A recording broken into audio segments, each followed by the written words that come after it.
এক সময় এই সিরাজদি খান এবং এই কেরানীগঞ্জ একটা কিন্তু একই কনস্টিটিউয়েন্সি ছিল। এই দুই কনস্টিটিউয়েন্সির আমাদের সেই সময়কার এমএনএ ছিল নওয়াব হাসান আসকারি। তা আমিও, আপনারা বলতে পারেন, আমি এই এলাকারই কিন্তু অধিবাসী।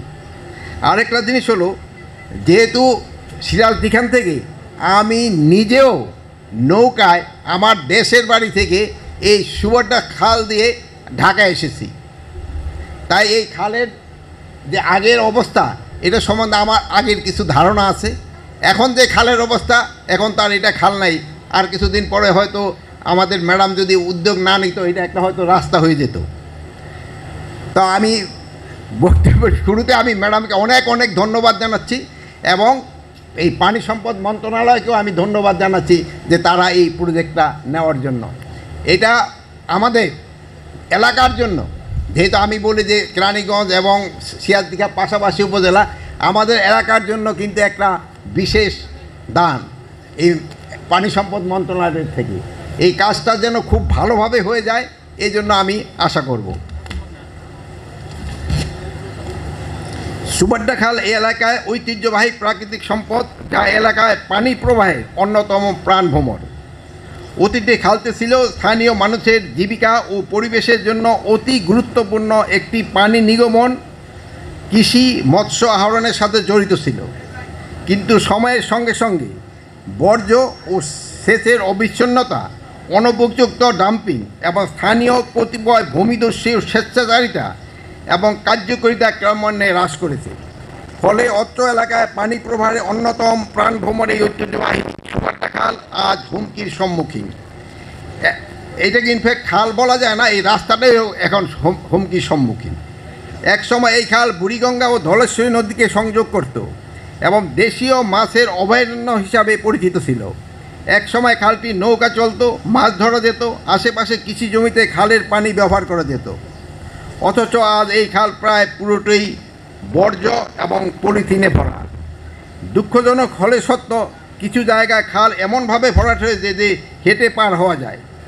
7 কিলোমিটার দৈর্ঘ্য সুবর্ণা খালের অস্তিত্ব আজ বিলীন হওয়ার পথে। ইতিপূর্বে 2007 সালেও সেনাবাহিনীর উদ্যোগে এই খালটি সংস্কার করা হলেও একটা অসাধু চক্রের অপতৎপরতায় সেটা কিন্তু সফল হয়নি। আজকের এই পুনঃখনন কাজ তাই কেবল একটি অবকাঠামোগত উদ্যোগ নয়, এটা জীবিকার উন্নয়ন, নিরাপদ পরিবেশ এবং দূরদর্শী নগর ব্যবস্থাপনার প্রতীক। এক্ষেত্রে আমাদেরকে কয়েকটি বিষয়ে বিশেষ খেয়াল রাখতে হবে। পুনঃখনন ও পরিষ্কারের মাধ্যমে পানি প্রতিস্থাপন ও প্রবাহ পুনরুদ্ধার হবে, যা জলবদ্ধতা নিয়ন্ত্রণে সহায়তা করবে, জলজ এবং জীববৈচিত্র্য ফিরবে এবং স্থানীয় পর্যায়ে দূষণ এবং দুর্গন্ধ কমবে।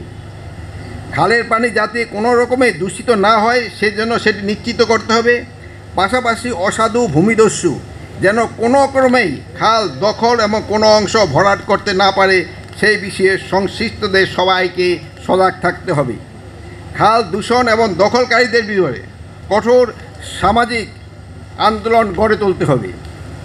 বর্জ্য নিষ্কাশন সিস্টেম উন্নয়ন এবং স্থানীয় বাসিন্দাদের সচেতনতা ও আন্তরিকতা এক্ষেত্রে অতি জরুরি। খালের পুনরুদ্ধারে স্থানীয় চাষাবাদ, নৌ পরিবহন, মৎস্য চাষ ও ছোট ব্যবসা পুনরায় সুপ্রতিষ্ঠিত হবে, নতুন কর্মসংস্থান সৃষ্টি হবে, স্থানীয় লোকজন কাজে নিয়োজিত হবে, যা তাদের আয় বাড়বে এবং সামাজিক নিরাপত্তা বৃদ্ধি করবে। সম্মানিত সুধী, খাল নদীর সঙ্গে মানুষের সম্পর্ক রক্ষা করা একটি সাংস্কৃতিক দায়িত্ব। তাই এই দায়িত্ব পালনে আমাদের সকলকে সচেষ্ট থাকতে হবে। বিশেষত স্থানীয় জনগণের আন্তরিকতা, সচেতনতা ছাড়াও সরকারি কোনো উদ্যোগেই সফল সম্ভব নয়। এক্ষেত্রে আমি বিশেষভাবে এলাকাবাসীদের ধৈর্য ও সহযোগিতা কামনা করছি, কেননা এই প্রকল্প টেকসই বাস্তবায়ন ও ভবিষ্যতে সুবর্ণা খালের কার্যকারিতা বহুলাংশে স্থানীয় জনগণের আন্তরিকতা এবং সচেতনতার উপর নির্ভরশীল। যে কোনো প্রকল্প সফল করতে শুধু সরকারি উদ্যোগই যথেষ্ট নয়, স্থানীয় জনগণের সক্রিয় অংশগ্রহণ অপরিহার্য। তাই আমি অতিথিগণ ও স্থানীয় নেতৃবৃন্দের কাছে অনুরোধ করব, পুনঃখনন খাল চলাকালে অনুগত নির্দেশনা মেনে চলুন। খাল সংলগ্ন এলাকায় বর্জ্য নির্দিষ্ট স্থানে ফেলুন, প্লাস্টিক বর্জ্য খালে না ফেলুন। স্থানীয় কমিটি গঠন করে খাল রক্ষণাবেক্ষণে সক্রিয় ভূমিকা রাখুন। নিয়মিত পরিদর্শন ও রক্ষণাবেক্ষণ নিশ্চিত করুন। প্রকল্পগ্রস্তে যদি কোনো সমস্যা বা অনাকাঙ্ক্ষিত ঘটনার সম্মুখীন হন, সেক্ষেত্রে আইনশৃঙ্খলা বাহিনীর পক্ষ হতে সব রকম সহায়তা প্রদান করতে হবে। শেষে আমি প্রকল্পের সাথে সংশ্লিষ্ট সকলকে ধন্যবাদ জানাই। আমি দৃঢ়ভাবে বিশ্বাস করি আমাদের সকলের প্রচেষ্টায় এই রাজধানীর নিকটবর্তী অতি গুরুত্বপূর্ণ জনপদ কেরানীগঞ্জের সবুজ, নিরাপদ এবং বাসযোগ্য তুলব এবং ইনশাল্লাহ আমরা ভবিষ্যতে প্রজন্মের জন্য একটি সুন্দর এবং টেকসই পরিবেশ নিশ্চিত করতে প্রতিশ্রুতিবদ্ধ। আসুন সবাই মিলে প্রতিজ্ঞা করি, খালকে সঠিকভাবে পরিচর্যা এবং রক্ষণাবেক্ষণ করব, বর্জ্য ধারণ দূষণ কমাবো, আমাদের পরিবেশ এবং প্রতিবেশের প্রতি সহনশীল আচরণ করব। সকলকে ধন্যবাদ জানাই। শেষ করার আগে আমি তো আরেকটা কথা বলছি। ম্যাডাম বলছে যে আমি ওই কাতারে বসবো, ওই কাতারেও বসবো না, আমি কিন্তু এই রাস্তা দিয়েও যাব। এই জন্যে খালের খনন কতটুকু হলো কি না হলো আমি কিন্তু দেখতে পাবো, যেহেতু আমার এই এলাকারই আমি বাসি। এই জন্য এইটার কাজটা যেন ভালোভাবে হয়, এই জন্য আমি আপনাদের সহযোগিতা চাবো। আর একটা এলাকা হলো বড় সমস্যা হলো এই এলাকায় ভূমিদস্যুর সংখ্যা খুব বেশি, যেহেতু শহরে নিয়ে এই ভূমিদস্যুদেরকে আপনাদের সবাই মিলে প্রতিহত করতে হবে। আর আপনারা অনেকেই কিন্তু এই ভূমিদস্যুরা কিন্তু খালের অংশ দখল করে নিছে, কঠোর হস্তে তাকেও দমন করতে হবে।